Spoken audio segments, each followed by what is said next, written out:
waxaan arkay inaa warkaysid in kala moogi ii sheeg aan fahmi waaye maslax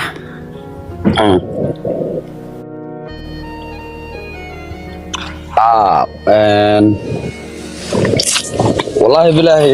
لجنك waxaa waaye magaaladiisii wadankiisu joogaa koodhe أنا laftigeeda dad badan oo ka hadlay waa arkay soo iska taqaanaa qofka xaaladda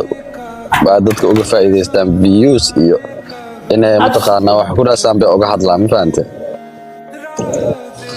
marka kolley waa nin wadankiisa jooga oo dad iyo dalba ka dhashay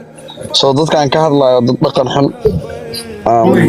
أنا اسمينا مقال لكن قفك دواء كلا هذا wuxuu ahaa erdaawi la dhaho oo meesha joogo marka xaaladiisa iska okay iska fiican ayaan fahanti